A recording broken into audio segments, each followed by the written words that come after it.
ജിമ്മിലൊക്കെ പോയിട്ട് വന്ന് കുളി കഴിഞ്ഞ് ഭക്ഷണം കഴിച്ചിട്ട് കിടന്നൊരു ഉറക്കം ഉറങ്ങിയിട്ട് ഇപ്പോഴാണ് എഴുന്നേറ്റ്. ഞാൻ അങ്ങനെ പകൽ കിടന്ന് ഉറങ്ങണ ഒരാളേ അല്ലായിരുന്നു. പക്ഷേ ഇന്ന് എനിക്ക് ജിമ്മിൽ വെച്ച് എന്താണെന്ന് എനിക്കറിയത്തില്ല, ഭയങ്കര ക്ഷീണമായിരുന്നു. ഇങ്ങനെ കറങ്ങിയിരുന്നായിരുന്നു വർക്കൗട്ട് ചെയ്ത്. അപ്പോഴേ ഞാൻ ഉദ്ദേശിച്ച വീട്ടിൽ ചെന്നിട്ട് നന്നായിട്ടൊന്ന് കിടന്നുറങ്ങി കഴിഞ്ഞാൽ ക്ഷീണം മാറുന്നു. അങ്ങനെ കിടന്നുറങ്ങി എഴുന്നേറ്റപ്പോഴത്തേക്കും ഞാൻ ഓക്കെ ആയിട്ടോ. ഞാൻ മാത്രം ഓക്കെ ആയാൽ പോരല്ലോ, പിള്ളേർക്ക് വിശക്കുവാന്ന് പറഞ്ഞു. അപ്പോഴത്തേക്ക് ഒരു പഴംപൊരി ഉണ്ടാക്കാമെന്ന് വിചാരിച്ചു. കുറച്ച് ഏത്തക്ക ഇരുന്നു. ഇനി അതവിടെ ഇരുന്ന് കഴിഞ്ഞ് എടുത്ത് കളയേ പറ്റത്തുണ്ടായിരുന്നുള്ളൂ. അങ്ങനെ പഴംപൊരി ഉണ്ടാക്കുവാണ് ഞങ്ങൾ.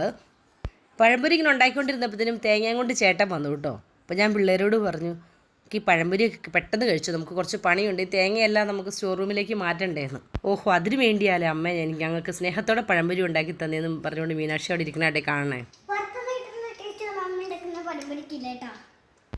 ആൾ ഉദ്ദേശിച്ചത് വേറെ രീതിയാണ്, പക്ഷെ പറഞ്ഞു വന്നപ്പോൾ ഇങ്ങനെ ആയി പോയതാണേ. ഞാൻ പണ്ട് മുതലേ പഴംപൊരി ഇങ്ങനെയായിട്ട് ഉണ്ടാക്കണം, ചെറിയ ചെറിയ പീസായിട്ട്. ഞാൻ ഹാൻഡ് ഓവർ ചെയ്തു.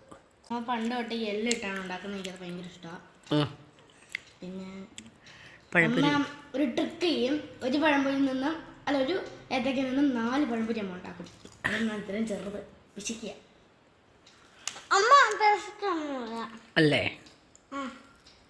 പക്ഷെ എൻ്റെ ഫേവറേറ്റ് ഇതേതാ?